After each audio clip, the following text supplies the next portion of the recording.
Salut les petits ménestrels. Encore, toujours. Ça va devenir ta marque de fabrique et tu vas le regretter plus tard, c'est tout. Oui, je pense qu'il faut que je trouve une autre forme de salutation pour la prochaine fois.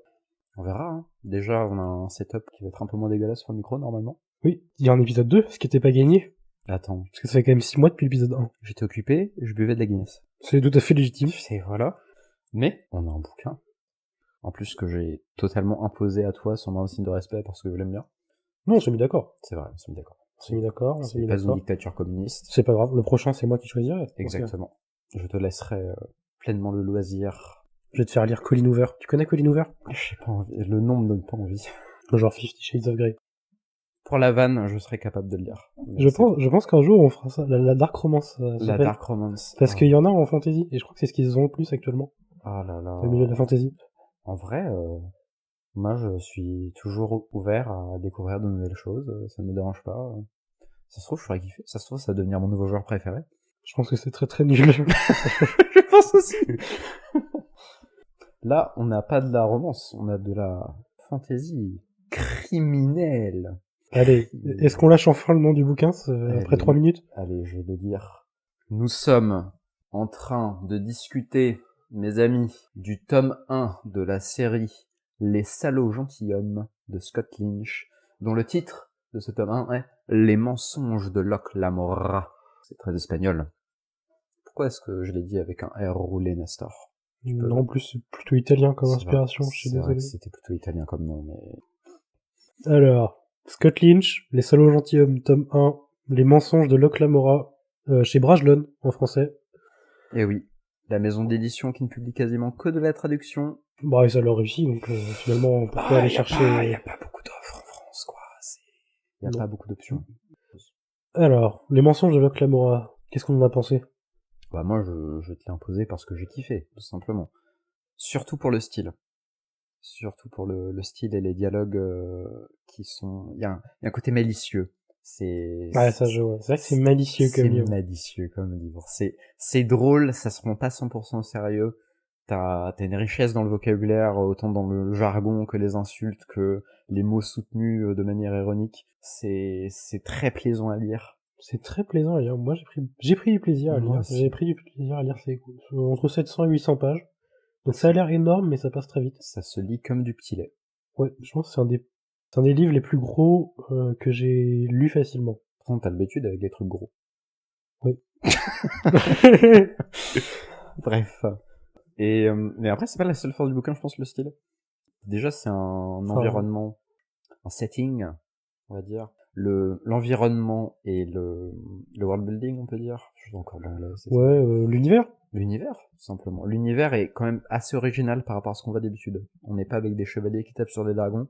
On est vraiment dans une cité libre à la Venise, avec des arnaqueurs, des voleurs, les gens qui courent sur les toits avec des capes sombres qui courent derrière eux. Qui sont les caractéristiques de la fantaisie criminelle auquel appartient ce livre, qu'on est peut-être un des pionniers aussi, je sais pas. Je connais pas du tout l'historique du sous-genre, mais... C'est un sous-genre qui est pas très commun.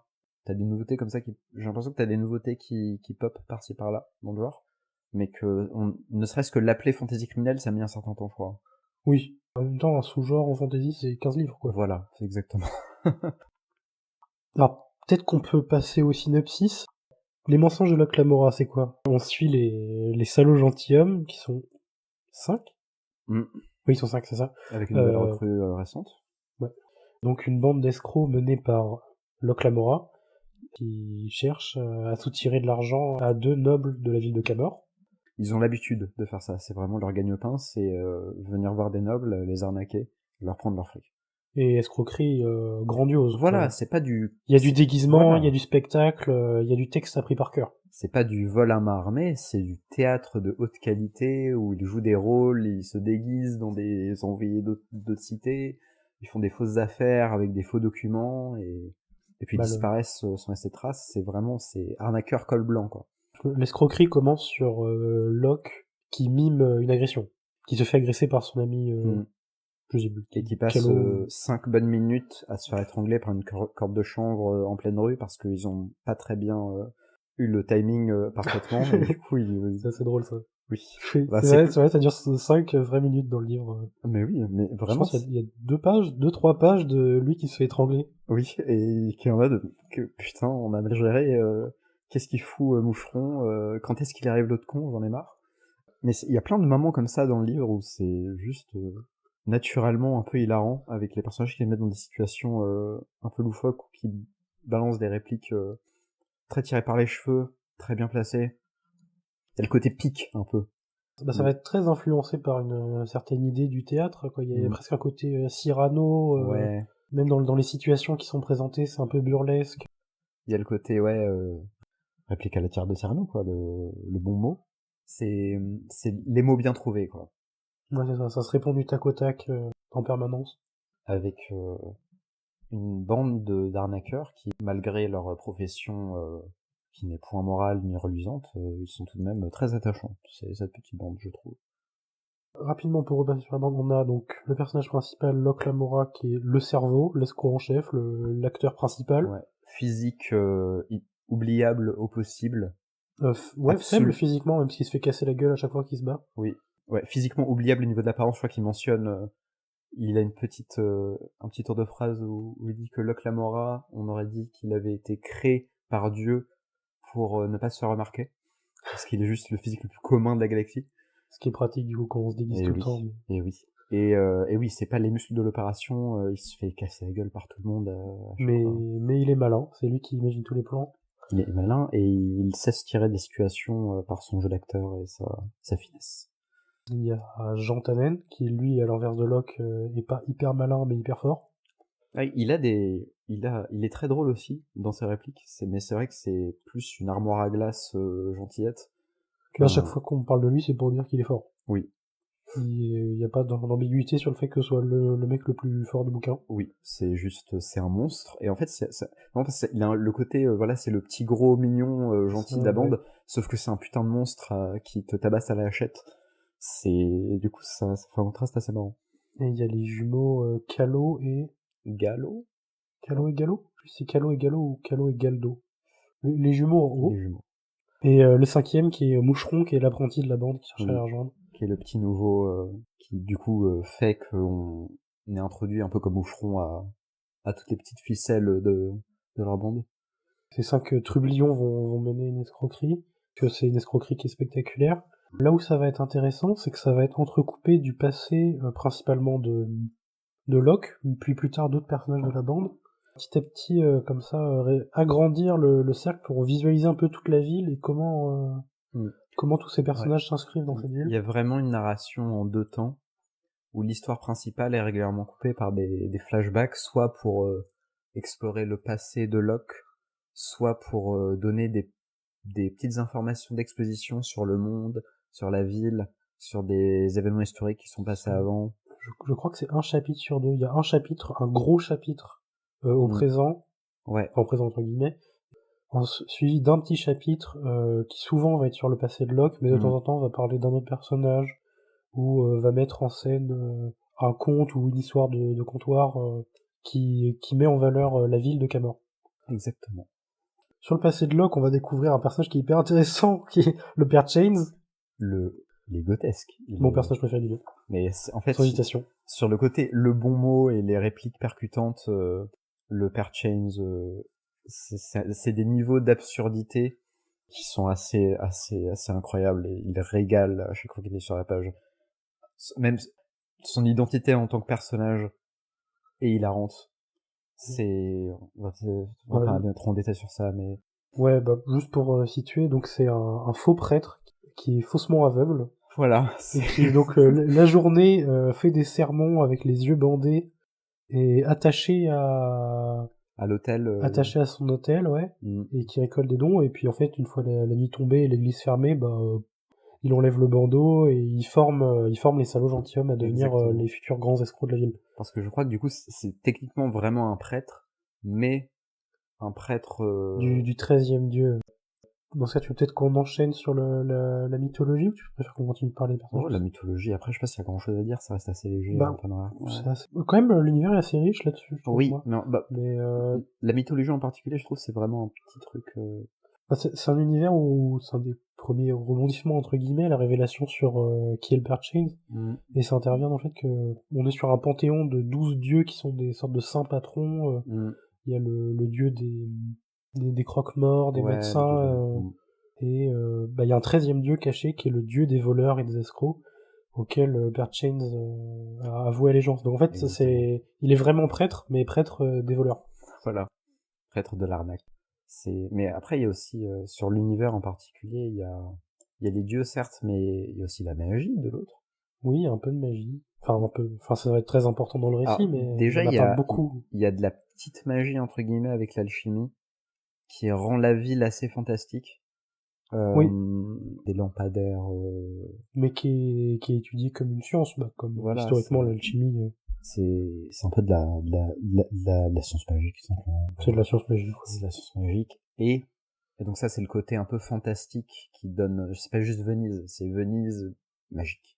C'est ça, c'est Venise magique. Il y a plein de petits Venise objets. grandiose aussi. Ouais, il y a plein de petits objets qui sont décrits, qui donnent un côté ultra exotique et un peu merveilleux à la ville. Et je trouve la ville est très bien décrite à ce niveau-là. Enfin, c'est très immersif. Ouais, la ville est très réussie, la ville de Camor. Et l'autre pendant de la magie, c'est le côté plus sérieusement horrifique et impactant pour l'histoire des mages esclaves. Qui sont les seuls vrais magiciens de l'univers. Exactement. Et ça va être expliqué à 2 ou 3 reprises pourquoi. C'est basiquement des mercenaires magiques, en gros. Ouais, c'est ça, qui ont exterminé la concurrence. Voilà. C'est littéralement comme ça. C'est pour ça qu'ils sont les seuls. Oui, ouais, c'est vrai qu'encore une fois, c'est expliqué dans un petit flashback où... Par le Père Chains, je crois, ces trucs-là. Le Père Chains, c'est souvent le narrateur dans ces flashbacks où, du coup, on a point de vue de Locke enfant sur les discours du Père Chains, sur Camor et le monde. Et oui, les mages esclaves. Il y a un côté un peu horrifique à la magie, où on a des personnages qui ne sont pas magiciens, qui rencontrent ces mages esclaves, et la magie est très... On comprend pas comment ça marche. Ouais. Mais les effets sont spectaculaires et peuvent être complètement horribles. Le mage du récit, il est tout puissant. Voilà, il est invincible. Oui, grosso modo. Enfin, plus ou moins, mais... Oui, mais il est...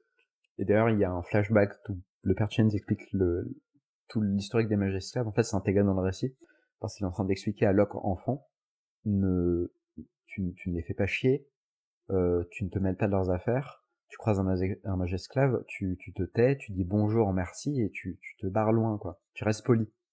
Et c'est ça qui est intéressant dans le bouquin, c'est qu'il y a un jeu avec la narration, où juste après ce chapitre, qui se terminait comme ça, le premier mot du chapitre d'après, c'est Locke face à ce mage esclave qui lui dit joli piaf enculé, quelque chose comme ça. Et... Oui, parce qu'ils ont des oiseaux familiers auxquels ils sont très attachés. Lui, en tout cas, en a un. Ouais. Mais il y a un jeu où c'est pas juste des flashbacks pour donner des informations, ça peut servir aussi de setup juste pour une blague. Ouais. C'est assez bien. C'est assez chargé en humour, notamment le Père Chains, quoi, qui est... Oui, absolument. Mais de temps en temps, il y a d'autres personnages qui ont fait preuve d'humour. Oui, tout le monde a l'art du bon mot dans ce roman-là. Donc c'est très les dialogues sont très très plaisants à lire. Ouais, et puis notamment il y a aussi tout un jeu sur le double sens des paroles, puisque Locke, lui, il est escroc, mais souvent en fait dans ses paroles d'escroc, il va se dévoiler en fait. Si tu sais qu'il est escroc, ça n'a pas le même sens ce qu'il dit. Exactement. Ouais. Et ça va encore plus loin parce que au moment où il parle en tant qu'escroc, mais les gens à qui il s'adresse savent que c'est un escroc. Et donc il y a tout un double jeu où tous les personnages parlent en étant au courant de la situation, mais ils jouent tous leur rôle. Et du coup, c'est vraiment le côté théâtre burlesque parfois qui s'invite dans le livre. Et c'est plaisant, c'est du bon divertissement. C'est un petit tour d'horizon déjà. Qu'est-ce qu'on a oublié? On peut peut-être parler de l'antagoniste vite fait. Antagoniste, ouais. On pourra revenir sur la ville peut-être plus tard, je trouve qu'on a été un peu léger dessus. Ouais. Ouais, on peut avancer un peu dans l'intrigue, sans passer encore en zone spoiler, parce que là on est vraiment au tout début. Donc les salauds gentilshommes vont tenter d'escroquer un noble... Donna Lorenza et... j'ai oublié leur nom. Don et Donna Salvara. Et leur garde du corps Comté, je crois. Et leur garde du corps Comté. Et donc, en fait, toute la première partie, ça va faire quoi, 150, 200 pages, va se concentrer sur cette escroquerie, va aussi petit à petit mettre en place des éléments dans le milieu criminel chose dont on n'a pas encore parlé, mais C'est les salauds vrai. gentilshommes, en fait, c'est une bande parmi les milliers qui gangrènent la base ville. Oui, on a vraiment un côté, encore une classique en fantasy, où qu'on a quelque chose qui se passe dans une cité, il y a les hauts quartiers, les bas quartiers, les hauts quartiers des riches, les bas quartiers des pauvres, la criminalité dans Les les bas quartiers des quartiers. pauvres sont gangrénés par Voilà. des mafias très organisées. Mais ici, le côté mafieux et le côté guilde d'escrocs, de voleurs, voilà, c'est très très très très poussé. Enfin, c'est tout un écosystème qui est décrit. Oui, notamment dans la première partie, ça va vraiment être introduit, ça va être très important. Le Kappa Barsavi, sa fille Nazca.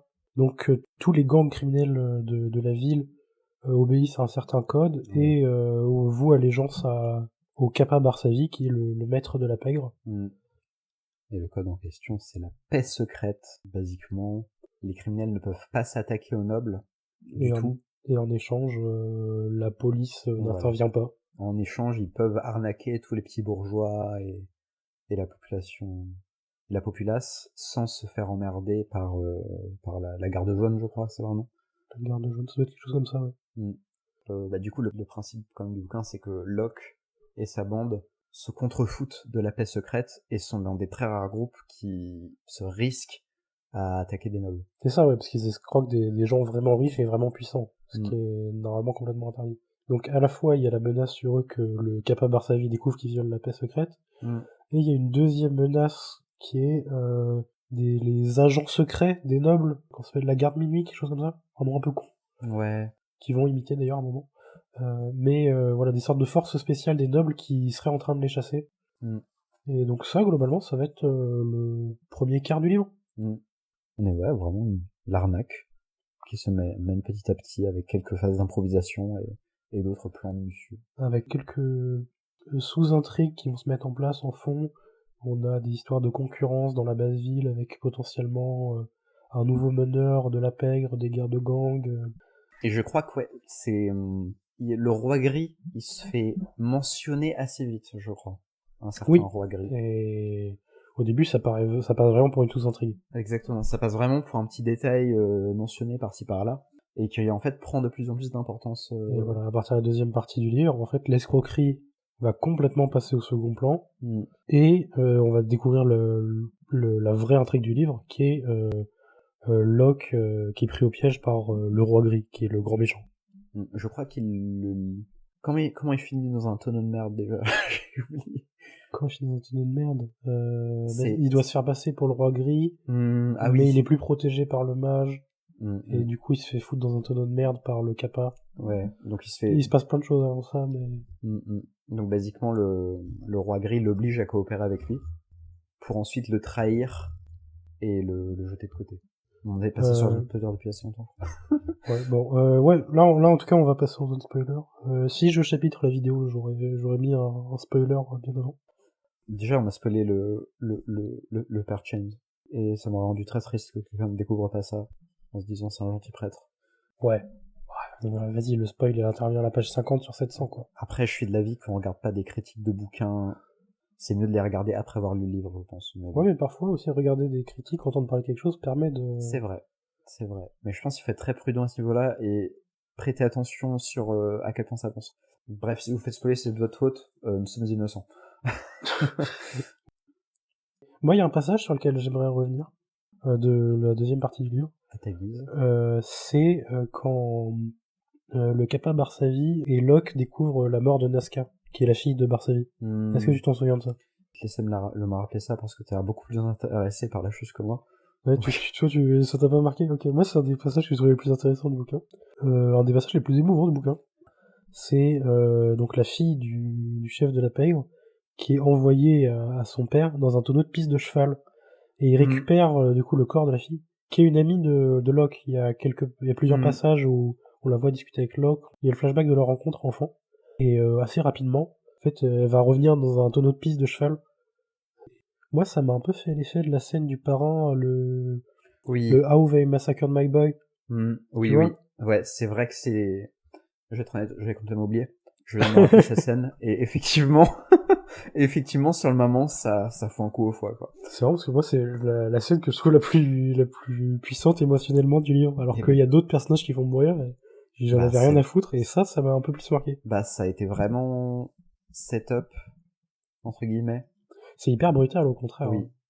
Non, mais le personnage féminin a été dépeint assez vite comme quelqu'un. C'est une petite fille toute innocente, toute gentille que Locke connaît.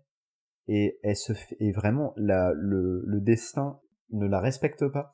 Et elle se fait, enfin, le tonneau de piste de cheval avec le cadavre dedans, quoi, la violence elle est présente. Et ça intervient d'un coup, sans annonce. Et c'est d'ailleurs là que les choses vont commencer à dégénérer. Avec Barsavie, du coup, qui est évidemment énervé, on va dire. Ouais, ça va lui causer des petits soucis par la suite. Il va se faire piéger, en fait, parce qu'il est en colère. Exactement. Tout ça fait partie d'un plan machiavélique. Ouais. Waouh, le méchant avait un coup d'avance. Oh là là, ça me surpris.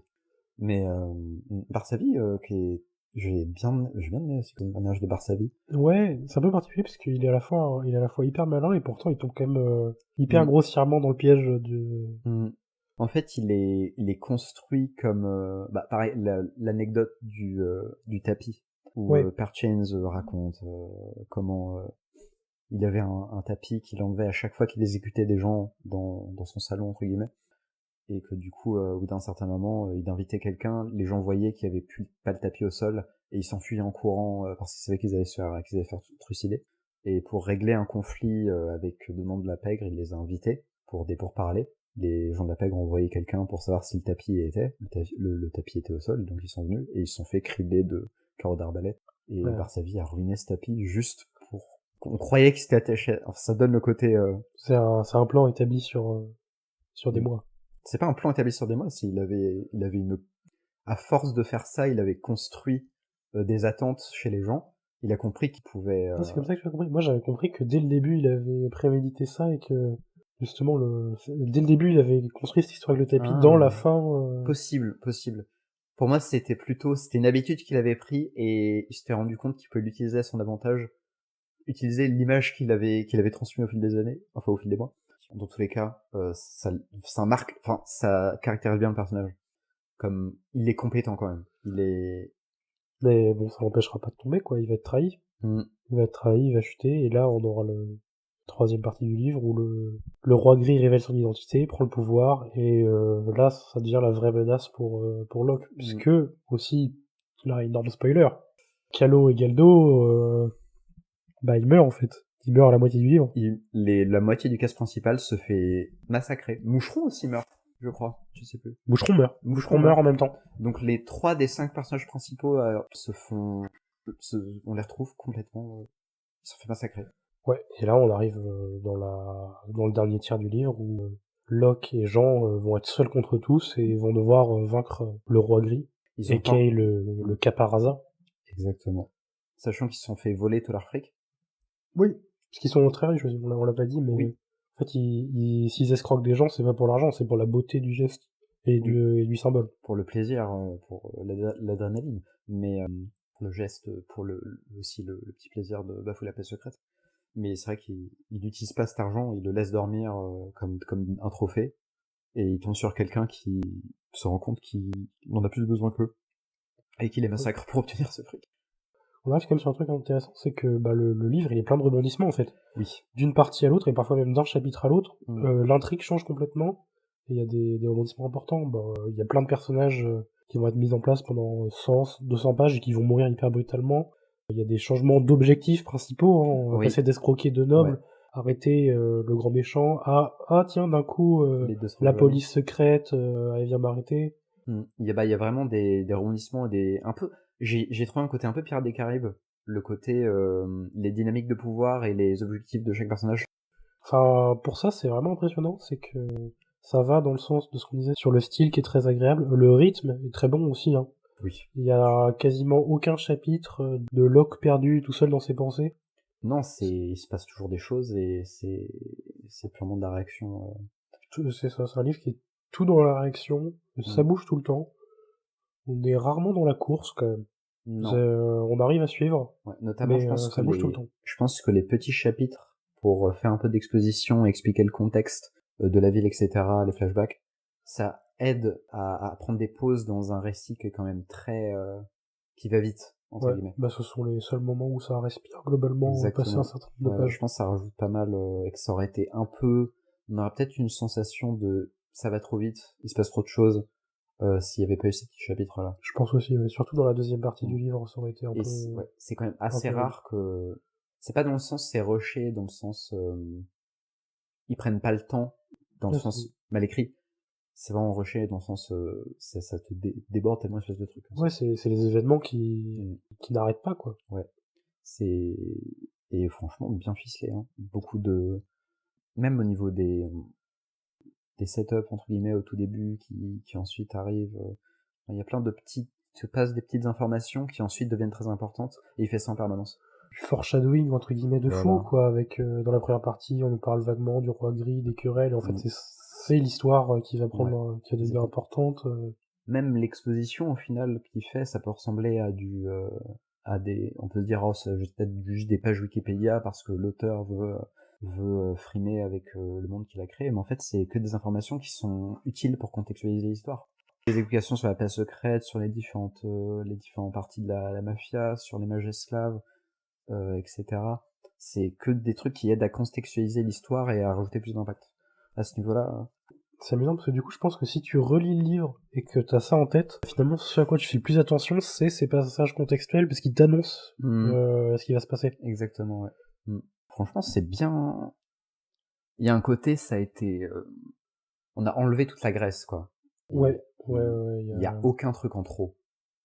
C'est très plaisant à ce niveau-là. Ce qui est rare pour un livre de cette épaisseur-là. Oui. Souvent, on aurait tendance à dire que c'est un Tel livre qui passé, s'adresse à un voilà. public particulier, et celui-là, pour le coup, je pense que c'est un des rares livres que je pourrais recommander à quelqu'un qui a des difficultés à lire. Déjà, le chapitrage aide aussi pas mal parce que c'est coupé toutes les 4-5 pages. C'est très rare d'avoir des bouquins de cette longueur où tu te dis pas cette partie-là, elle aurait pu être enlevée, c'est pas si intéressant que ça, ou attends, ça fait combien de temps qu'on n'a pas avancé au niveau de l'intrigue. Là, vraiment, juste, je pense que c'est beaucoup lié au travail de l'éditeur mais c'est très bien ficelé. Ouais, ça bouge tout le temps. Tu veux parler de la fin? Oui, qui est du coup quand même très lié au roi gris, en tant que personnage, peut-être creuser ça, où évidemment, pourquoi est-ce qu'il y a eu des explications sur la passe secrète, etc., tout le long du livre, parce que c'est la passe secrète, entre guillemets, qui a tué la famille du roi gris, entre guillemets. Ouais, c'est le Kappa Barsavi en venant au pouvoir, il a tué la famille, et lui s'est vengé en tuant sa famille aussi. Voilà, et il revient 20 ans après avoir fait le corsaire, entre guillemets, le contrebandier, je sais plus. Ouais, un truc comme ça, ouais. Et il a accumulé une fortune pour se payer les Ouais. services d'un mage. D'un mage esclave, ouais. Et il revient après 20 ans de piraterie au large, juste pour se venger de Barsavie et de sa clique, et des nobles qui ont causé la mort de sa famille. Et il revient avec son plan machiavélique bien ficelé. C'est vraiment ça, il a vraiment tout prévu. Oui, mais on pourrait se dire, oh, quel méchant cliché. Mais il y a un côté... Mais dans une intrigue où ça bouge tout le temps comme ça, c'est pas si gênant. En fait, ça devient gênant que quand tu y repenses à tête reposée. Ouais. Quand tu le lis, ça saute pas aux yeux que c'est con. Mais oui. Et la façon dont le personnage se présente aussi, ça arrête à rajouter le côté j'ai planifié ça pendant 20 ans, c'est réutilisé d'une assez bonne manière quand Locke essaye de lui faire la morale.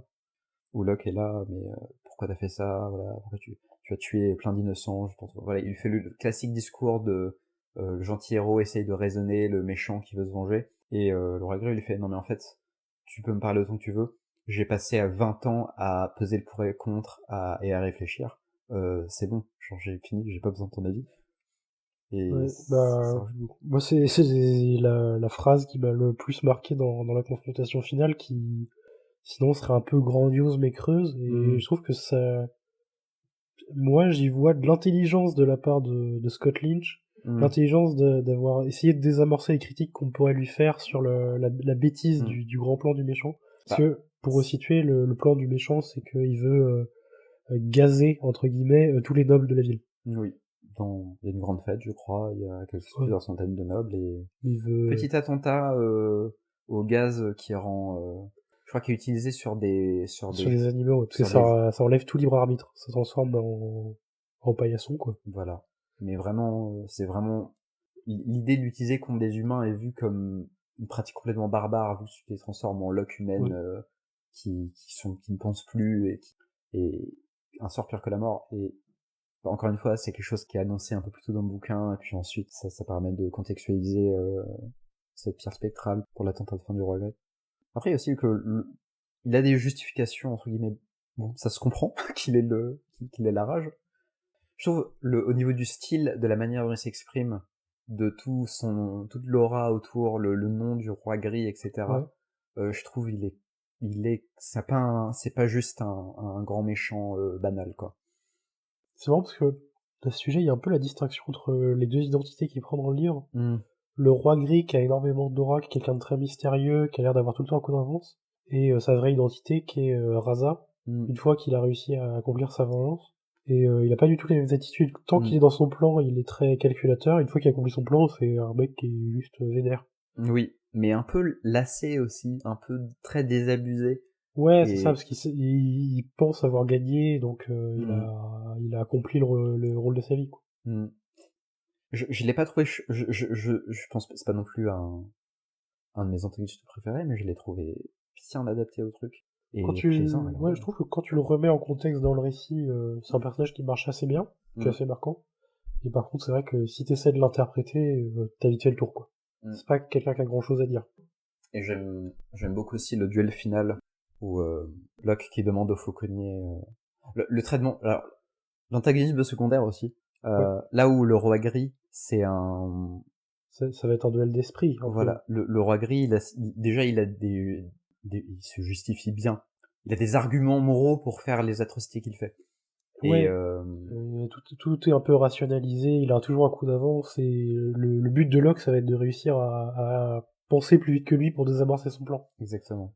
Improviser contre sa planification. Et par contre, le fauconnier est juste une ordure. Le fauconnier, ouais, c'est le mage du roi gris, ou sur ce type. C'est vraiment juste pareil, il est très plaisant à regarder, mais c'est juste une ordure. Et là où le roi gris, on peut y voir un peu une figure tragique, le fauconnier, on prend tellement de plaisir quand il se fait punir à la fin, parce qu'il a été plus un petit connard sadique arrogant tout le long. Et Locke lui rend bien sur la fin. Ouais, mais d'ailleurs, c'est un peu à cause de lui que Locke cherche à se venger. C'est lui, non, qui tue plus ou moins Calo et Galdo. Oui. Le côté vengeance émotionnelle, c'est plus dirigé vers le fauconnier, effectivement. C'est plus le roi gris a plus le côté on doit l'arrêter rationnellement parce que ce qu'il compte faire est horrible. Et le fauconnier, c'est de la pure vengeance personnelle parce que c'est une ordure qui a attaqué personnellement les personnages principaux. Mais il y a aussi, avec ce mage esclave, le côté ils peuvent pas le tuer parce qu'il fait partie d'une guilde de mages qui, la dernière fois qu'on leur a cassé les couilles, a rasé tout un pays. Donc ils peuvent pas trop se permettre de buter le fauconnier. Évidemment, ils trouvent une autre manière de le faire souffrir. Oui, encore une fois, c'est un truc, dans le livre, ça marche très bien, et en fait, quand il réfléchit, c'est con, mais en gros, ils vont lui arracher tous les doigts pour plus qu'il puisse manier la magie, lui couper la langue pour qu'il puisse plus prononcer de sort, et tuer son familier parce qu'il est lié psychiquement à lui, donc ça va le rendre fou. Oui. Mais sachant que tu peux peut-être dire en lisant ce bouquin-là, c'est con, non mais oui, ouais, super, c'est exactement comme s'il avait buté, ça va pas empêcher les mages. Justement. Il joue sur le code... Ouais. En fait, justement, effectivement, ils l'ont pas buté en mode on t'a torturé mais on t'a pas tué, du coup on va pas avoir des emmerdes. Et en fait, ils jouent sur ça parce que justement, ils ont des emmerdes à cause de ça plus tard. Et l'auteur se fait pas juste un pied de nez en mode il est pas mort, donc c'est bon. En fait, c'est une des portes ouvertes vers une suite. Oui. Avec notamment le côté, parce que tu es assez malin sur ça, où les conséquences de cette action elles sont introduites, il y a vraiment le côté, vous pensiez vraiment que ça allait fonctionner, votre truc de fils de pute, et où les personnages sont un peu oui. Le Lynch, là, on sent qu'il est malin, on sent qu'il a prévu de faire une suite, parce que il y a cette histoire du fauconnier, il y a un 6e personnage, en fait, dans les Salauds Gentils, mais ils sont pas 5, ils sont 6. Dans les flashbacks. Mais le 6e personnage, on le voit jamais.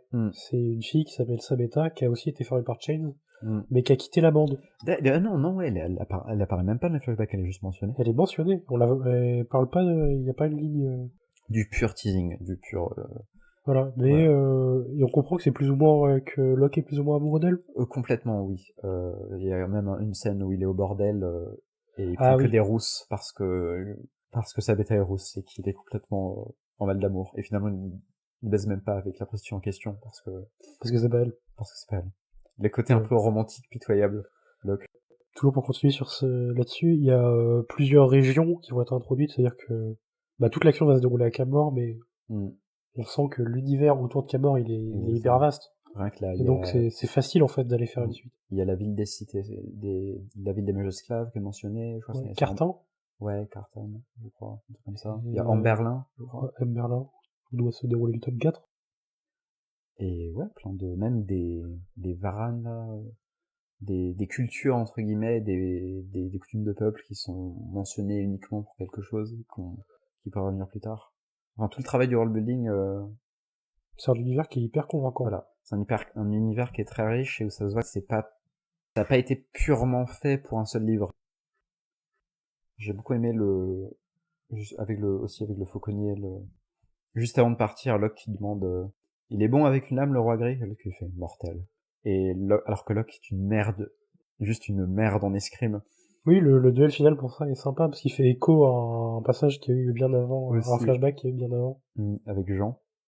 Jean qui a voilà, le traitement mythique de l'armoire à glace un peu inhumaine en combat rapproché. Où Locke utilise ça pour arnaquer, au final. Il gagne contre le roi gris en l'arnaquant. Ouais, il parvient à l'arnaquer. Mais aussi le fait que le roi gris commence à se battre avec Locke en mode ah, tu utilises cette escrime là, je trouve cette école insipide. Et Locke qui a aucune idée de quoi il parle, qu'en mode bon, pourquoi pas, hein. Et ensuite le roi gris commence à échanger quelques feintes avec lui et se dit mais attends, en fait tu n'es pas très bon, tu n'es pas très bon du tout. Et tu vois juste l'extase du roi Oui, gris qui sait qu'il veut le défoncer. qui se rend compte qu'il est contre un épéiste complètement médiocre et qu'il va lui rouler dessus. C'était assez plaisant parce que ça joue sur les compétences, enfin ça joue sur les défauts du protagoniste et ça les utilise contre lui. Ouais, bah c'est un des trucs dont Scott Lynch est assez fier quand t'écoutes des interviews de lui, c'est il veut vraiment que Locke soit faible physiquement. C'était Oui, presque un des points de départ du livre. Il doit y avoir un personnage très intelligent mais très faible. oui, et c'est constamment utilisé, ou du coup ça met en valeur son intelligence comme il est obligé de l'utiliser parce qu'il n'a pas d'autres grands atouts. Et du coup, c'est un livre où ça bouge tout le temps, mais il y a peu enfin de Ouais, bagarres, quoi. il n'y a pas tant d'action directe que ça. Un peu avec Jean. Oui, Enfin, il y a des... il y a un peu de violence, voilà. quoi, Il n'y a pas de scène d'action combat, mais il y a quand même avec Jean, il y en a une ou deux, mais ouais. Il y a quand même beaucoup de moments où les stakes, les enjeux sont tout aussi élevés que dans un combat à l'épée. Mais simplement, c'est des histoires plus de mafieux.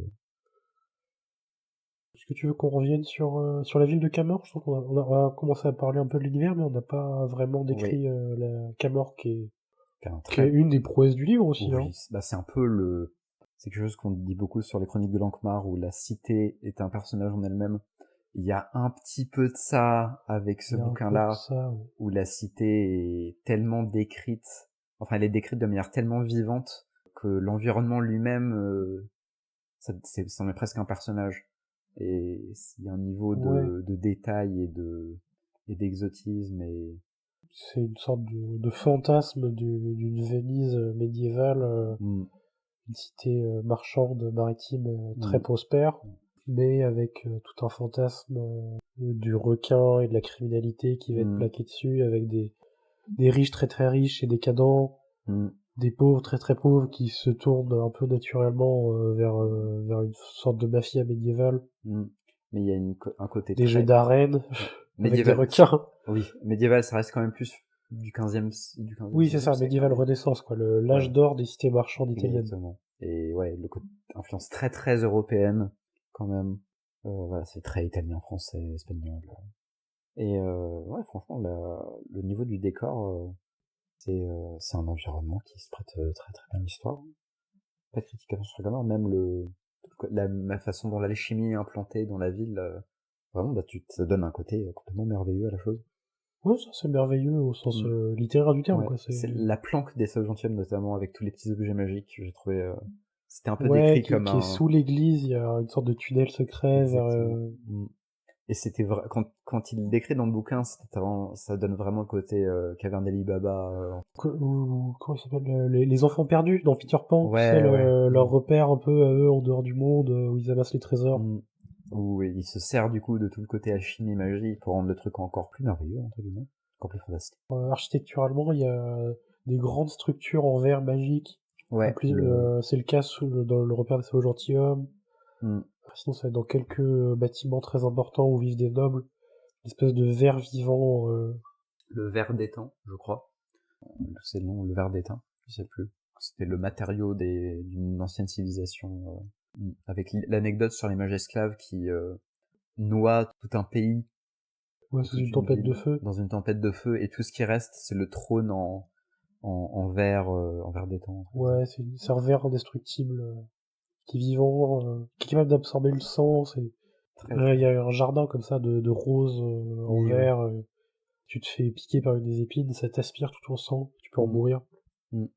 C'était dans ce livre-là aussi qu'il y avait des scènes le passé de scènes d'escrime avec Jean et. Oui, bah c'est là qu'il y a le jardin C'est ça, ouais. de roses de verre, je sais plus comment il s'appelle le jardin. C'est là où Jean est entraîné au maniement des armes. Il découvre son plaisir avec les hachettes. Gros Ouais. bourrin. Un plaisir. Par un ami de Chains, d'ailleurs. Oui. Le grand maître d'armes de la ville, c'est un ami du prêtre Velin. Chains, quand même, vraiment, qui est vraiment. Quel goat. C'est vraiment les répliques qui balancent. Il est savoureux, Chains. On l'adore tous. Oui. Ouais, c'est quelqu'un. Mais je trouve le duo Locke et Jean sont aussi. Ouais, qui est au final le duo au cœur du groupe de 5. Quand tu commences, tu penses que tu vas suivre une bande, que tu vas être sur un récit de bande, comme il y en a un peu. Ouais. En fait, non, c'est un récit sur un duo. Parce que c'est vrai que Calo et Galdo, je sais plus. Je crois que c'est Galdo. Ouais, ils sont un peu. Ils apportent pas grand chose au final, c'est vrai que. En fait, c'est un peu bizarre parce que c'est un personnage. Parce que Oui. c'est des jumeaux, et c'est le cliché des jumeaux qui mêlent Oui. des identités. Donc c'est une sorte c'est un seul personnage. Mais c'est vrai que quand tu y réfléchis, le côté. La dynamique de Locke et Jean en tant que duo marche excellemment bien sans personne d'autre. Je trouve qu'il y a une certaine alchimie entre les deux. Vraiment, c'est les deux potes. En termes de duo mythique, moi je trouve qu'on est sur un niveau à la Gimli Legolas, quoi. C'est les deux ensemble. Ah ouais. C'est assez. Après, c'est parce que j'ai ils lu la suite. interviennent, ouais, c'est ça, ils interviennent assez tard. Ouais. Je pense qu'en, comme moi, en ayant lu que le premier livre, ça va pas tellement sauter aux yeux. Parce que j'ai lu la suite, vraiment. Les flashbacks sur comment ils en viennent à devenir amis, tous les deux, sont assez intéressants. Ouais, c'est pas mal. Mais les flashbacks c'est bizarrement. C'est presque la meilleure partie du livre. Oui, alors que d'habitude, j'aurais pensé, oh, je vais me faire chier à dire ça. Non, là, En général, dans les bouquins de fantasy, dans les gros pavés, c'est un peu le cliché de... Ouais, tu sais, t'as toujours une page ou deux en début de chapitre ou partie d'exposition, ou... dans la légende de Drizzt, t'as les conférences, t'as le journal de Drizzt au début de chaque chapitre. T'as les poèmes. Parfois, ouais, t'as des poèmes. Dans Livre des Martyrs. Dans le Trône de Fer, tu dois avoir des extraits de sagas historiques. Ouais, de recueils historiques aussi, ouais. Mais et puis là, c'est une des rares fois où c'est incorporé de manière très naturelle au récit. Ouais. Et c'est vraiment, ça fait partie du récit, et ça sert le récit. C'est vraiment, ça rajoute beaucoup de contexte, et on prend vraiment du plaisir à découvrir ce petit monde de Camor. C'est pour ça que je pense que je les lirai les tomes 2 et 3 un jour. Peut-être pas dans l'immédiat, mais je trouve que les suites sont justifiées, elles font sens. Ce qui est pas toujours le cas. Souvent, la suite, c'est un peu de l'exploitation. Là, ça se voit que ça a été pensé comme une série.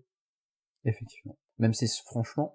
Même si le premier tome se suffit largement à lui-même. Hein. Oui, ça que j'aime beaucoup avec cette série, c'est que le tome 1, l'histoire en elle-même est bouclée, et il y a un potentiel pour une suite, mais il n'y a aucune frustration d'histoire pas finie avec des... C'est ça, j'ai un peu envie de lire la suite, mais si je la lis dans un an, c'est pas grave, parce que le livre, il se finit convenablement, il me prend pas pour un con, l'histoire qui est présentée est très bonne. En fait, on a envie de lire la suite, pas parce que machin à la fin de tel chapitre dit quelque chose, on est en mode ah putain, qu'est-ce que ça veut dire cette merde. Ça se finit pas du tout sur un cliffhanger. Voilà, c'est vraiment, on veut lire la suite parce qu'on veut plus de Salo gentilhomme. Et qu'on en veut plus de manière un peu saine. Oui. On vient pas de voir les 12 Star Wars et on veut plus de Star Wars, donc Non, on veut regarder les 18 séries Disney. On vient de déguster un vin d'une saveur assez incroyable, et on se dit, je veux un autre verre, en fait. Il y a un peu de ça, Moi, ça m'a touché le fait que j'ai l'impression que ça a été pensé comme une série, pas que ça soit arrivé après coup. Peut-être que j'en fais trop là-dessus, mais je trouve que ça compte. Ouais, bah, je pense il a été assez subtil à ce niveau-là. Moi, j'aime beaucoup l'auteur qu'on devine à travers les lignes. On devine qu'il est subtil dans la manière dont il fait les choses, et il est assez méthodique, et tout en se prenant pas trop au sérieux. Ouais, bah tu le disais, c'est un livre qui est malicieux, en fait. Voilà, c'est plein de malice. C'est malin, et puis c'est un peu joueur, c'est taquin. Exactement. C'est un peu un vent de fraîcheur dans soit des récits épiques qui se prennent un peu trop au sérieux, soit des récits trop sombres qui frisent la dépression morbide. Quand je l'ai lu à l'époque, c'était vraiment un vent de fraîcheur, quoi. C'était une des rares fois où j'étais mort de rire devant des passages d'un livre, alors que le but du livre n'était pas d'être comique, c'était juste en plus. Oui. C'était la cerise sur le gâteau. Et c'est un plaisir. Ouais, bah c'est un très très bon divertissement. Tu vas au cinéma voir ton blockbuster et il se trouve que le blockbuster était bon. Et oui, c'est genre un blockbuster, mais très très bien écrit, où d'un coup c'est Pirates des Caraïbes, en vrai. C'est Pirates des Caraïbes. Il y a vraiment cette vibe Pirates des Caraïbes. Ouais. Je vois pourquoi tu sais. Bah aussi parce qu'il y a un sous-thème marin peut-être. Oui, parce que il y a le côté malicieux est assez présent dans les deux. Ouais. Et c'est vrai que Pirates des Caraïbes, autant c'est excellent, c'est incroyable, mais c'est pas non plus quelque chose qui va te pousser dans des réflexions complexes et sur la nature du mal et et la lutte des classes, quoi. C'est là où par contre on va en arriver à la seule critique que moi je pourrais faire, c'est que quand on lit notamment la première partie, c'est quand même une histoire d'escrocs, de gens très riches qui écrasent des gens très pauvres dans une cité médiévale où du coup richesse fait loi, que y a toute une société mafieuse qui s'est construite en adéquation avec des gens très riches et ils ont leur fameuse paix secrète, et que Locke il va quand même être confronté à la mort de beaucoup de ses amis, qu'il y a une grosse part du récit qui est imprégnée par la vengeance, par la moralité. Et au final, c'est hyper consensuel. Il n'y a pas de réflexion qui est apportée là-dessus. Bah, il n'y a pas de risque pris au niveau des thèmes qui sont abordés. Enfin, il y a des thèmes intéressants mais ils sont pas abordés en profondeur du tout. Il y a pas. Ils sont pas abordés avec l'intention de faire réfléchir le lecteur, voilà. Ou même on sent pas réellement qu'il y a une réflexion de Scott Lynch là-dessus. On voit qu'il s'est pas tellement posé de questions. En tout cas, c'est pas son désir de faire passer ces interrogations là-dessus. On n'a pas Locke qui a des dilemmes sur est-ce que ça se trouve ces nobles méritent de mourir vraiment, par exemple, et il dit juste je vais les sauver parce qu'il y a des gosses. Et il n'y a pas de vraiment. Là, c'est exactement l'image du blockbuster, c'est-à-dire que on suit la morale classique au final. C'est ça, c'est un escroc, c'est un mec un peu amoral, mais il est pas assez immoral pour être méchant, et il prend quand même toutes les bonnes décisions. Il fait couler le navire du roi gris avec tout son équipage dedans, mais on s'attarde pas sur le fait qu'il vient de buter 50 personnes pour le plaisir. Oui, et bon, au final, il l'a fait comme un pied de nez aux nobles parce qu'ils coulent leur argent, voilà. Mais il remet pas en cause leur place en tant que noble. Il défend un peu le status quo de Canor. Ouais, c'est ça, il part révolutionnaire. Ça aurait peut-être été inapproprié aussi, mais... C'est vrai que ça aurait déteint par rapport au thème et à ce côté vent de fraîcheur malicieux, ça aurait peut-être terni ça. Tu vois, là, en fait, c'est ça, c'est un livre qui va être malicieux, mais pas... mais la satire ne sera pas politique, c'est vraiment juste pour le plaisir de moquer. Voilà. Il n'y a pas d'idée de faire passer un message derrière le rire, derrière le monde qui est... Ouais. Pas forcément se moquer d'ailleurs, juste le plaisir de dire une vague excellente et très bien ficelée.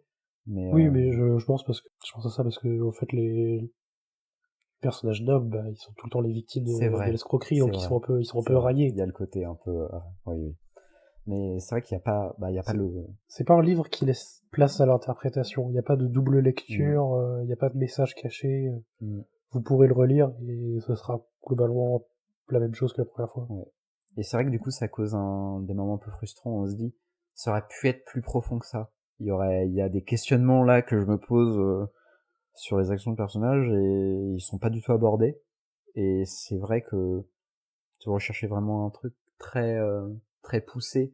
Voilà, Ursula Le Guin par exemple, ou Ouais, des auteurs voilà qui écrivent non pas pour raconter une histoire divertissante, mais pour aborder des thèmes poignants et les creuser en profondeur. Il y a pas ça là. C'est plus sur le côté divertissement que sur le côté réflexion. ouais, c'est pas non plus Le Seigneur des Anneaux, mais en termes de manichéisme. Mais Ah non, ça reste c'est pas un livre pour réfléchir. oui. Et c'est aussi pour ça qu'il est aussi divertissant, aussi facile à lire. Mm. Il a les qualités de ses défauts et Oui, inversement, quoi. c'est ça. Ouais, sur le côté, en vrai, on y repensant, Moi, c'est Pirates des la... Caraïbes, j'ai même pas saisi jusque-là, mais je trouve que C'est rigolo que t'aies pensé à c'est ça. exactement la même vibe. Et je pense aussi à la scène supprimée dans Pirates des Caraïbes, où Beckett, où c'est révélé que si Beckett déteste autant Jack Sparrow et cherche à le chasser, c'est parce que Jack Sparrow a refusé de conduire un cargo d'esclaves pour lui. Et il y a une Ah, discussion entre Beckett et Jack Sparrow, où Beckett, du coup, il remet ça en question en disant, tu es un pirate, tu fais ça que pour l'argent, pourquoi est-ce qu'à ce moment-là, t'as pas fait le pirate? Et Jack Sparrow qui dit, un cargo, les gens, c'est pas un cargo. Et ça rajoute une profondeur et un message au personnage. c'est exactement, en vrai, c'est exactement le personnage de Locke. C'est marrant parce que c'est vraiment, je suis un pirate, Ouais, je suis un peu immoral, mais j'ai des limites quand même très claires et j'ai les mêmes limites que tout le monde. Juste, j'escroque des gens. ouais, ouais. Mais tu vois, cette scène qui rajoute de la profondeur, elle est pas dans la version finale. Non, bah, je pense que c'était trop politique pour un truc Voilà. américain, hein. Et Parler de c'est l'esclavage aux États-Unis, c'est compliqué. exactement. Et du coup, ouais, j'imagine peut-être il y a plein de réflexions un peu plus profondes et un peu plus sérieuses que Scott Lynch a supprimé pour garder la vibe du camp. Je ne sais pas, peut-être. Ouais, mais Aussi. au final, le livre marche bien. Voilà. Le Moi, c'est livre, aussi si je la fais cette critique, c'est parce qu'on n'en a pas d'autres en fait. exactement. C'est Ça, aussi, c'est enfin, je te rejoins un peu sur cette critique, mais en même temps, ce serait quelque chose que je rajouterais en plus de manière circonspecte et je changerais pas l'histoire de base pour ça, parce que ça marche quand même très bien comme c'est.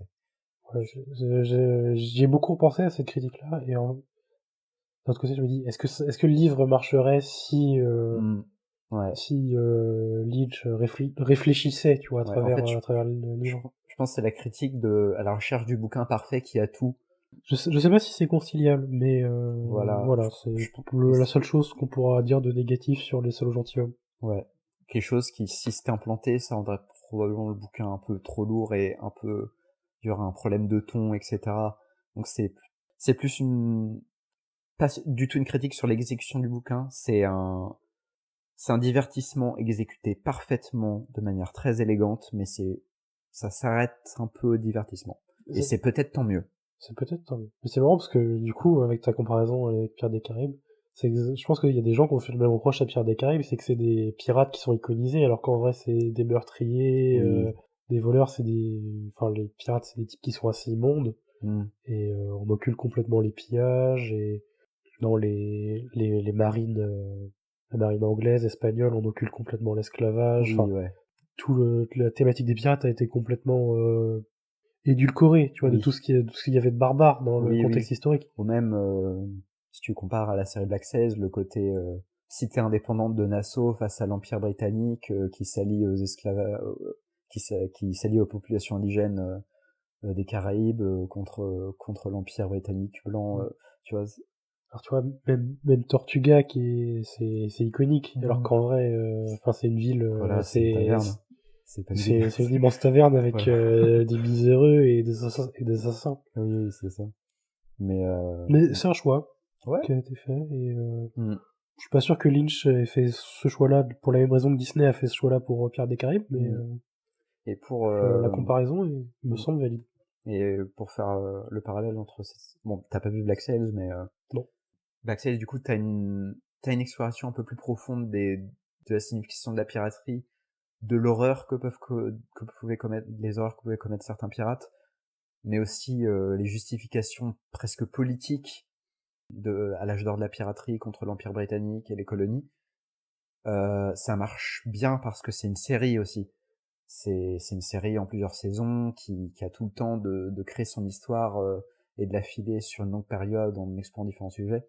Peut-être intégrer ça au film Pirates des Caraïbes, ça aurait dénaturé la chose et rendu... Bah, ça pouvait plus s'adresser à des enfants, quoi.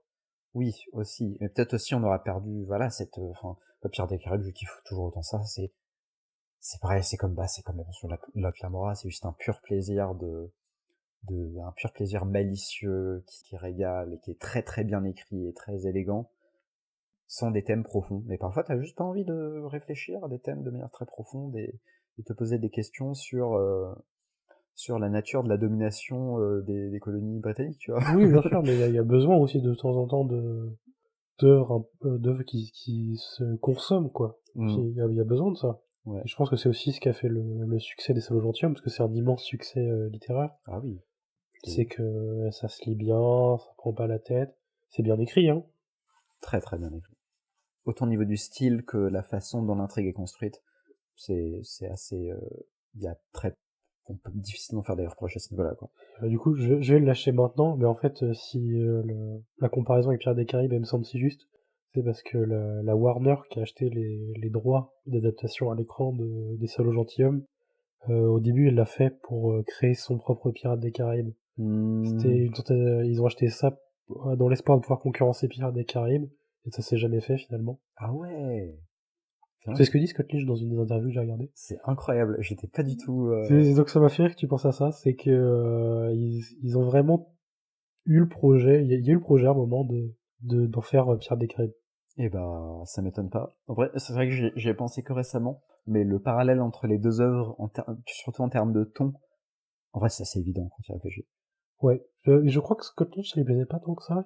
Il faudrait retrouver l'interview, mais il me semble que lui, il trouve que c'est pas tout à fait le même ton. Enfin, moi, je trouve que ça fait sens. Je trouve que je fais sens. Oui, c'est vrai. c'est vrai. On a pas mal embrayé sur l'auteur, mais... Ouais, je pense qu'il est temps d'en parler. Enfin, on va pas non plus décrire tout ce qui se passe dans le livre. Déjà, on a été très exhaustif, je trouve. Oui, et puis je pense que notre avis est assez clair, et on a donné un bon tour d'horizon de la chose. Peut-être en allant un peu trop vite sur ce qui se passait. Oui, sur la fin notamment, sur le dernier tiers du livre, là par contre on n'a pas du tout été exhaustif. Hein. Ah, après ceci pour mais tant mieux, c'est-à-dire qu'on peut... Nos auditeurs pourront le lire. Exactement. Nos 20 000 auditeurs de notre chaîne. Nos 12 tellement auditeurs. Professionnels. On vous aime. Hein. Merci moi je les aime beaucoup. Alors, Scott Lynch, tu veux parler de lui ou... Scott Lynch commençait dans le jeu de rôle du coup pendant son adolescence. Ouais, c'est ça, c'est un auteur américain et il a fait énormément de jeux de rôle. Il a un peu travaillé pour le jeu de rôle. J'ai pas noté pour quel jeu de rôle il avait travaillé, je crois, mais en fait, c'était à l'époque où il y avait la 3e édition de Donjons et Dragons, et donc ils avaient ouvert la possibilité à des partenaires extérieurs de faire des livrets de rôle dans cette veine-là, et donc il y avait un peu un marché qui s'était ouvert, et il en avait profité pour gagner un tout petit peu de pécule avec quand il y a eu ce deuxième âge d'or du jeu de rôle, là, je sais pas, ça faisait dans les années 90-2000, chose comme ça. Voilà, j'y connais rien, donc mais voilà, très très gros consommateur de jeux de rôle, mais aussi il a un peu travaillé pour ça. Et il avait tenté d'écrire un film cyberpunk avec ses potes, je crois, à l'époque aussi. Ah oui, ça me dit quelque chose, ça. Il en parle un peu. Où il avait juste écrit le script, et puis là, c'était jamais fait, parce que, bon, bonne chance pour diriger un film avec des lycéens, quoi. Mais... Oui, bah, ça aurait été un film amateur, trouvable sur YouTube, aujourd'hui, quoi. Ça m'intrigue un peu, parce que pour faire un film cyberpunk avec pas de budget, tu t'embarques sur un truc, hein. Compliqué, ouais, compliqué. Après, non, compliqué. Mais bon, aujourd'hui, ce serait facile à faire avec les moyens qu'on a, avec les téléphones. À l'époque, c'était peut-être plus dur. Mais il est quand même arrivé de loin. On dirait quand même que le succès lui est tombé dessus. Ouais. Bah alors auteur, c'était un de ses rêves d'enfant, un des rêves de carrière. Il dit aussi qu'il aurait bien aimé être musicien, mais ou auteur de BD. Mais il avait pas de talent. Et comme il avait pas de talent, bah, il a fait le plus simple, qui était Voilà. auteur de romans. C'était vraiment son second choix, où il a regardé ses capacités, il s'était dit, bon, je serais pas capable de faire ça, donc je vais écrire. En tout cas, il voulait faire un truc créatif. Vers 14-15 ans, assez tôt, il s'est mis à lire des bouquins de SF et de fantasy assez ardus. Mhm. Voilà, là, il a voulu se lancer, mais il a publié Les Sauts Gentilshommes qu'à ses 26 ans, donc en fait, il a un peu glandé, quoi, jusque-là.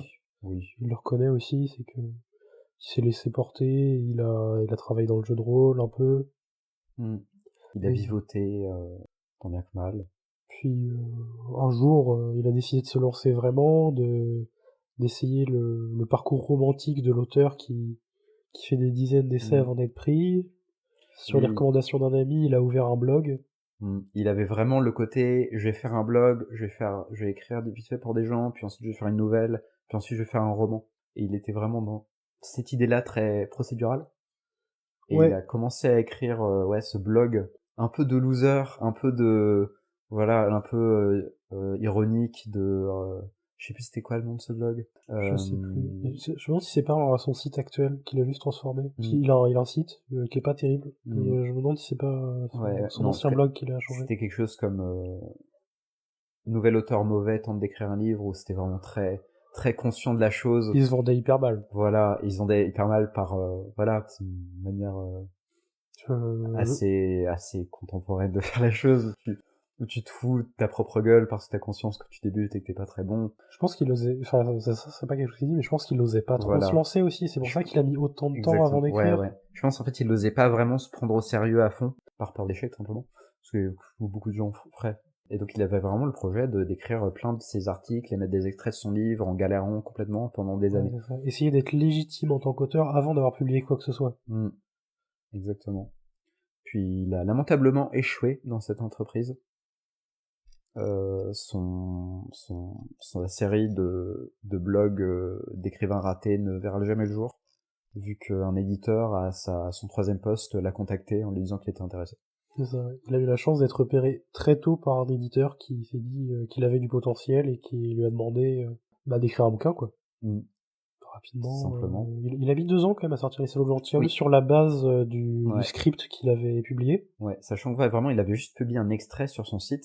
Un éditeur l'a appelé en disant j'ai lu ce que t'as par hasard, hein, vraiment, il a vu le truc par hasard, il a appelé Scott Lynch en disant bon, je suis intéressé par ce que t'as, qu'est-ce que t'as d'autre? Et Scott Lynch, c'est là, frérot, j'ai rien d'autre. J'ai écrit ça hier. Du Ouais, c'est coup, ça. Du coup, il a réussi à faire un chapitre ou deux très rapidement dans l'urgence. Et puis en fait, au bout d'un moment, il a fait bah non, j'ai rien, quoi. mm. Et donc il a dû. Ils avaient Donc prévu, je crois, une sortie. C'était arrivé en 2020, en 2004, 2004, je j'ai crois, noté la date, je sais plus. qui s'était fait Ouais, repérer. 2003 ou 2004. Mm. Et ils avaient prévu une sortie fin 2005. J'ai arrêté d'ajouter des 20. 2000, ouais, parce que le bouquin est sorti en 2006. Et il y a eu un délai, ouais, de 5 mois, ce qui est compréhensible quand t'écris un bouquin pour la première fois, Ouais, où ils l'ont sorti que plusieurs mois plus tard, en début de 2006. Un succès. immense succès. Mm. Euh, Mérité, j'ai envie de dire. il a remporté pas mal de prix. Je les ai notés. Est-ce que c'est vraiment intéressant? Non, je vais les nommer quand même. Il a remporté le prix Imaginal et le Grand Prix de l'Imaginaire. Imaginal, c'est français, là? Je crois que c'est français. Ouais. Ça devait être le prix pour le roman étranger. Je me demande s'il a pas remporté le prix Victor Hugo. Ouais, peut-être pas, sinon je l'aurais noté. Eh bah, bien joué à lui. Félicitations, Scott Lynch, déjà. Donc en 2006, il a publié Les mensonges de Locke Lamora, qui a été traduit rapidement en français en 2007, si j'ai pas dit. Ensuite, il y a le tome 2 de la saga des Salauds Gentilshommes, Des Horizons Rouge Sang, qui est sorti l'année d'après. Mm. Il a mis plus longtemps pour le tome 3 qui s'appelle La République des voleurs, qui est sorti en 2013. Donc là, on voit quand même, on commence à voir qu'il se fatigue. Les ralentis. On est sur un cas George Martin, peut-être? Et pourquoi je dis ça? Parce que le tome 4 des Salauds Gentilshommes, ça fait une dizaine d'années qu'il dit qu'il doit sortir. Mm. Qui est donc La Ronce d'Amberlin, en français, et qui est apparaître. Apparaître bientôt, Étonnamment. parce qu'il y a des enfin, on peut trouver plus ou moins des Ouais. synopsis sur internet, une couverture non définitive. Ouais, c'est un peu douteux. bizarre. Je comprends pas très bien ce qui se passe. Je fais des recherches en anglais pour savoir précisément où c'en est, mais. Et c'est impossible de trouver Mm. une lecture complète du livre. Il Après, est pas sorti. En tout cas, pas en français, c'est sûr. Après, je crois qu'il a eu des petits soucis, le Oui. divorce, etc., où il en parle assez ouvertement. Divorce? Ah oui, il a divorcé de sa femme? Oui, Oui, il me semble. Ok. je crois. J'avais pas compris ça, mais c'est possible. Je crois bien. En 2016, il s'est marié avec une autre autrice. S'il a Mm. divorcé, c'est assez récent, alors. Parce que je l'ai pas vu passer. J'espère ne pas dire de la merde, j'avais cru voir ça en interview, effectivement. C'est Où il possible. expliquait, C'est possible. Parce que je sais qu'il a passé un moment difficile. Il en parle dans dans Ouais. l'interview la plus récente de lui. Mm. Mais j'ai pas compris à quel sujet. Parce que C'était des attaques, notamment, il était aussi problème d'anxiété, attaque, crise de panique, Oui. etc. Donc, évidemment, je parle parce qu'il en parlait et qu'il a l'air assez à l'aise avec ça. Et je suis de l'avis que pour ce genre de problème, c'est mieux de pas dramatiser et d'être ok à en parler ouvertement. Oui, Mais, puis il a continué un petit peu à écrire. Il a notamment écrit 2 ou 3 nouvelles qui ont été publiées au sujet des salauds gentilshommes. Et ouais. le point final de cette saga, enfin, ce qui pourrait être le point final, lui, il se fait attendre. Donc, eh bien, on attend l'épine d'Amberlin. Ou alors que Warner Bros. Vous fasse un Pirate des fasse une... Caraïbes ouais. avec Je, Locke Lamora. je pense qu'ils le feront jamais. Mais ils ont encore les droits. Eh ben, en vrai, ça pourrait, franchement, ce genre de petits trucs, ce genre Aujourd'hui, de ce truc, serait plus une série.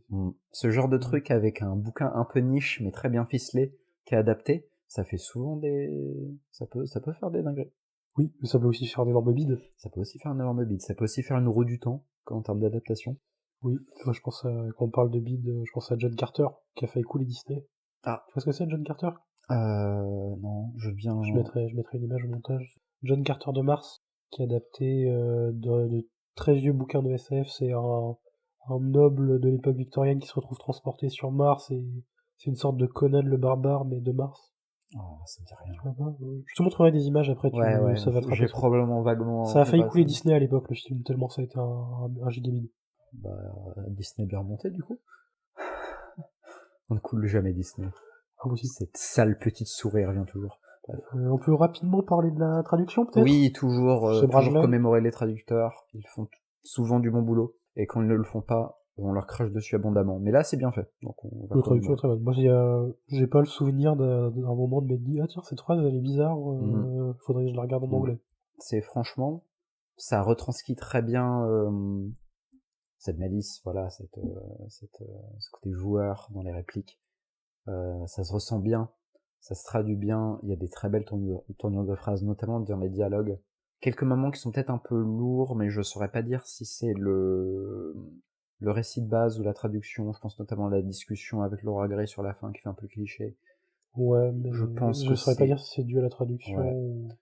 J'imagine que c'est dû, étant donné que c'est l'un des rares moments où je me suis posé la question, j'imagine que c'est dû au récit de base, voilà. Donc, traduction faite par Karim Chergui en 2007. Il a un compte LinkedIn, hein, si vous voulez regarder. Il a notamment traduit 2 livres de David Gemmell. David Gamel, un grand Si vous auteur. connaissez un peu les univers Warhammer, il a traduit quelques livres de la Black Library. J'ai pas noté lesquels, mais sinon, truc un peu amusant, il a traduit le site de Magic l'Assemblée entre 2015 et 2016 en Ça, français. ça c'est vraiment les travails de traducteur. Hein. Et il a traduit quelques JDR aussi. Bah rien, dans le même thème. Pourtant le JDR dans cet épisode. Ah oui, parce qu'on l'a pas dit, je voulais le dire. Mais Locke Lamora, à la base. Oui, effectivement. C'est quoi l'inspiration de Locke Lamora, Et ben, avant de finir? c'était un perso d'un JDR Star Wars qui je crois qu'ils avaient créé avec ses potes. Ouais, c'est ça. Sachant que de base, du coup dans l'idée c'était un agent de la Force, je sais plus comment ils appelaient ça. Je sais pas comment ça s'appelle, parce que je connais pas du tout les jeux de rôle Star Wars, Moi non mais c'est un plus. personnage qui manie la Force, qui est affilié ni au Sith, ni au Jedi. Donc une sorte de négociateur, quoi, super négociateur, parce Ouais, qu'il avec une force utilisée de manière moins spectaculaire et plus suggestive, hypnotisme, machin, visibilité, un peu la classe de le jeu Star Wars, là, le MMO. The Old Republic? Voilà. Je crois que t'as une classe comme ça où c'est un peu des Jedi, mais sur le côté un peu invisibilité, machin. Donc j'imagine que c'est inspiration. Et du coup, en s'inspirant de ça, au tout début, si je me souviens bien, Scott Lynch avait imaginé Locke Lamora comme un magicien, un peu un illusionniste, Oui. qui avait ses pouvoirs un peu d'hypnotisme et de je me rends invisible. Et puis en fait, en réfléchissant, il s'était rendu compte que c'était plus intéressant s'il limite le Clamora pour qu'il se débrouille uniquement avec son intellect et son charisme. Ouais, c'est ça, réduire le plus possible les Ouais. capacités du personnage. Ce que je pense être un très très bon choix en termes de... Ça aide la caractérisation qu'il soit limité à certaines choses. Et au final, ça a aussi servi l'univers, le fait qu'il n'y ait pas de magie. Parce que ça aide ça aussi. crée les mages esclaves. Voilà, ça aide beaucoup à rendre les mages esclaves plus mystiques et plus glauques, plus dangereux. Parce qu'on comprend pas, en fait, la magie qu'ils utilisent, on voit juste les effets. Parce que le Clamora n'est pas un féru de magie, et donc ils se contentent De toute façon, de la la suivre. magie est proscrite, seuls les mages esclaves Oui. la pratiquent. J'adore aussi toute l'histoire des mages esclaves qui massacrent la concurrence, c'est hyper marrant, ouais. C'est hilarant.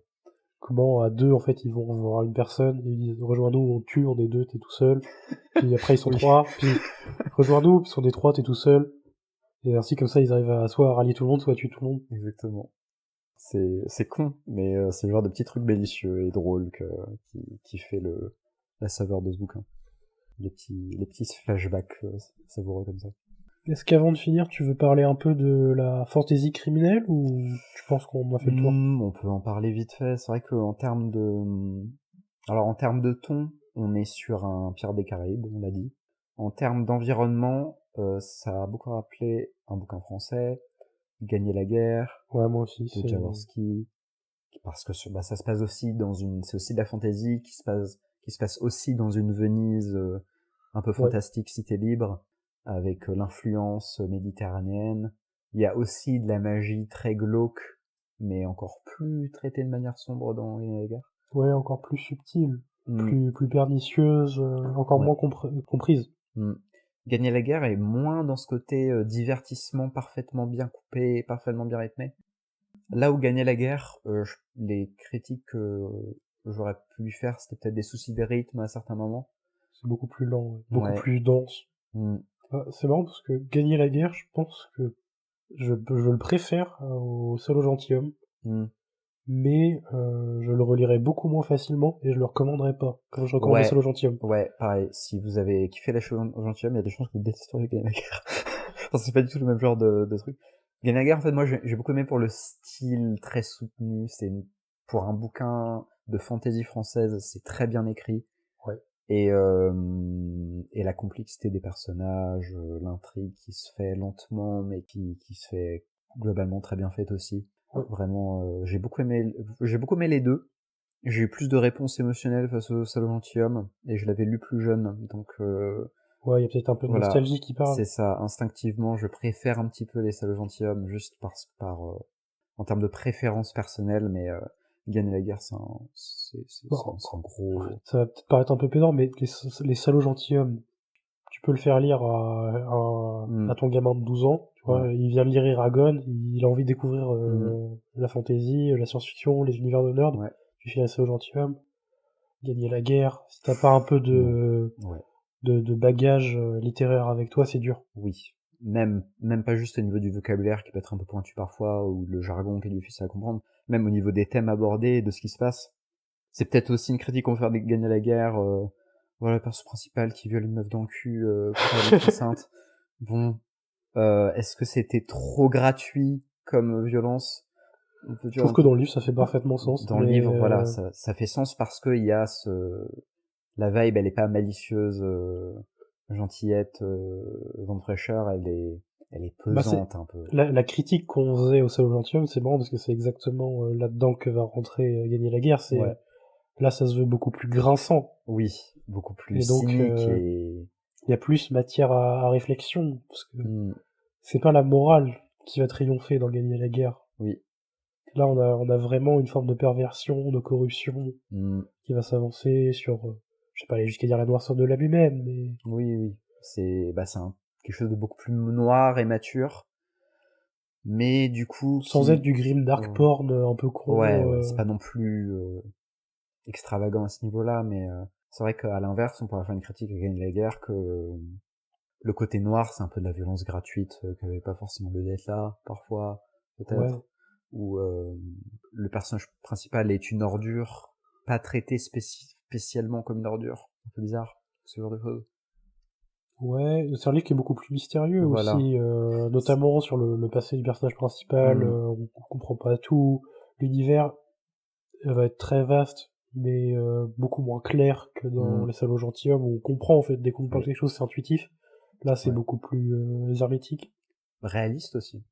Oui, c'est beaucoup plus tenté de réalisme, faux réalisme, mais la Oui, dimension historique est plus importante, je pense. oui, c'est vrai. Et ouais, bon, bah, deux bouquins au style un peu différent, un qui est beaucoup plus noir et cynique que l'autre qui est beaucoup plus joueur et divertissant. Étonnamment, dans des environnements qui se ressemblent beaucoup. Ouais.